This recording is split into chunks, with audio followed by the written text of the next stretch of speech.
राजनीति से काम तक, अपराध से अंजाम तक, खेत से खलियान तक, खिलाड़ी से मैदान तक, सितारों से आसमान तक, पल पल बदलती देश दुनिया की हर खबर वॉइस इंडिया पर।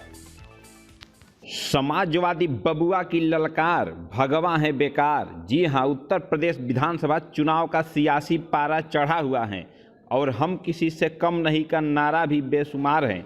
जी हां, हम बात करते हैं वाराणसी की रोहनिया विधानसभा चुनाव की, जहां पर समाजवादी पार्टी अपना दल गठबंधन के प्रत्याशी अभय पटेल ने वर्तमान भाजपा विधायक सुरेंद्र सिंह के खिलाफ ताल ठोक दिया है और कह दिया है कि इस बार रोहनिया विधानसभा का चुनाव इतना आसान नहीं जितना बीजेपी समझती है।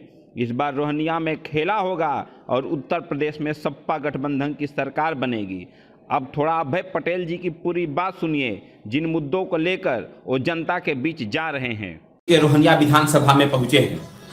पीछे एक दशक के इतिहास में, रोहनिया के इतिहास में नजर डालते हैं तो 2012 में स्वर्गीय श्री सोनेलाल पटेल जी के मृत्यु के बाद राजनीति के तौर पर अनुप्रिया पटेल जी उभरी थी। 2012 विधानसभा चुनाव में रोहनिया से उन्होंने जीत दर्ज किया था। 2014 में अपना दल भाजपा का गठबंधन हुआ तो श्री अनुप्रिया पटेल जी मिर्जापुर विधानसभा लोकसभा से उन्होंने चुनाव लड़ा था और उसके बाद जीत दर्ज की थी। 2014 में जब उपचुनाव हुआ तो यहां से समाजवादी पार्टी से श्री महेंद्र पटेल जी ने रोहनिया विधानसभा से जीत दर्ज की थी। उसके बाद 2017 में यह सीट बीजेपी के पाले में चली गई।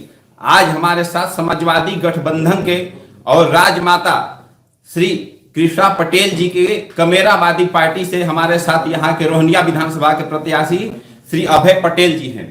नाम तो अभय जी बहुत बढ़िया है आपका, किसी से डर तो लगता नहीं होगा। न भयम इति अभयम।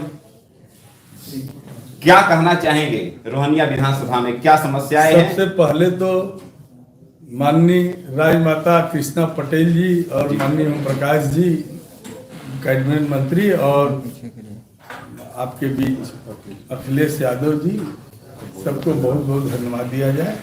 उसके बाद अब इस बार जो चुनाव दिखाई दे रहा है जी, इसमें जनता इतना अगली सरकार से त्रस्त हो चुकी है कि वो खुद बदलाव के मूड में है। और आप जो कहे कि यहाँ पर पहली बार रोहनिया जब हुआ तो अनुप्रिया जी यहाँ से चुनाव जीती, तो मनीष सोनेलाल जी का ये बहुत ही बनाया हुआ क्षेत्र था और क्षेत्र बनाने की वजह से और यहाँ पर समीकरण के आधार पर पटेल हो कुछ ज्यादा हैं, इसके नाते और मिला करके ये चुनाव उन्होंने जीता जी। और उसके बाद दोबारा चुनाव हुआ तो भी महेंद्र पटेल ने जीता। उसके बाद चुनाव हुआ तो सुरेंद्र सिंह ने जीता। इसकी बात नहीं है, जीतना हारना सबकी बात अलग है। और रह गई बात कि जो कर्म जितना करेगा वो उतना पाएगा, और सोनेलाल जी का जो कर्म है वह कहीं व्यर्थ नहीं जाएगा। रोहनिया विधानसभा की समस्या अभी क्या है? इससे पहले भी कई लोग आप देखेंगे पटेल बिरादरी यहाँ पे बहुत ज्यादा हैं और उसके बाद भी कई बार यहाँ से सुरेंद्र पटेल जी भी एक बार चुनाव लड़े थे, मुझे याद है अपना, उन्होंने भी जीत दर्ज की थी अपना। उसके बाद कई बार यहाँ से पटेल जी लोग बहुत विधायक रहे अपना। उसके बाद भी रोहनिया विधानसभा काफी एक ग्रामीण इलाका माना जाता है। समस्या क्या है रोहनिया की? देखिए, समस्या है तो यहाँ पर अभी नगर निगम नहीं हुआ है जी। ये देहात है ही, और देहात में सभी रोड लिंक रोड से सम्मिलित हो जाए तो यहाँ का समस्या का समाधान अच्छा होगा। और यहाँ पर जो दिखाई देता है कि मतलब काम जो अगला विधायक होते हैं जो हुए अब तक संपूर्ण काम किए होते तो कोई समस्या नहीं होता। आप भी देख रहे हैं कि ये 5 साल बीत गया, 11,000 सुने हैं करोड़ खर्चा हुआ, लेकिन कोई विकास कहीं दिखाई नहीं देता है। तो विकास अगर होता है तो कोई परेशानी नहीं होता है, विकास में परिवर्तन होता है तो परेशानी। किन मुद्दों को लेकर आप जा रहे हैं जनता के बीच? किन मुद्दों की बात करें? मुद्दा तो इतना है कि कहना नहीं। अब देखिए किसानों का, गन्ना किसान देखिए कितना परेशान है। हम आपसे बता दें, अगर अखिलेश जी मुख्यमंत्री बनते हैं तो ये 15 दिन के अंदर सब किसानों का गन्ना वो जो है वो सब माफ कर दिया है, उनका जो भुगतान है उसको कर दिया जाएगा। अच्छा, आपने किसानों की बात की, एक चीज मैं देखा, बाहर अखिलेश जी का झंडा लगा हुआ है, राजमाता श्री कृष्णा पटेल जी का झंडा लगा हुआ है, सुहलदेव भारतीय समाज का झंडा लगा, लेकिन किसानों के नेता उनका नेता नहीं, जयंत जी का नहीं लगा है झंडा। जयंत जी का झंडा लगी भी जाएगा, ऐसा बात नहीं है। हम तो खुद किसान हैं, हम भी तो किसान हैं, हम तो बाहर से नहीं आए हैं। बिल्कुल नहीं, हम भी किसान हैं, हम भी पटेल हैं, और किसानी मैंने भी किया है। और आपके सामने दिखाई दे तो सामने भी किसानी दिखाई देता है।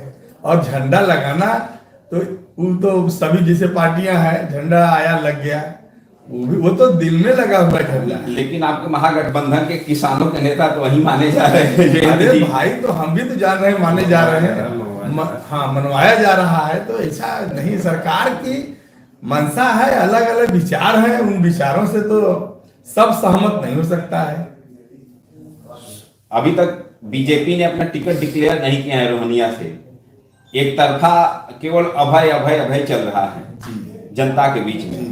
अगर बीजेपी पुनः सुरेंद्र सिंह को टिकट देती है तो फिर क्या स्थिति रहेगी? स्थिति तो आप भी जान रहे हैं कि कहने की बात नहीं है। रोहनिया विधानसभा के बीच में माननीय सोनेलाल जी ने जो बीज बो दिया है सुंदर, वो जम चुका है।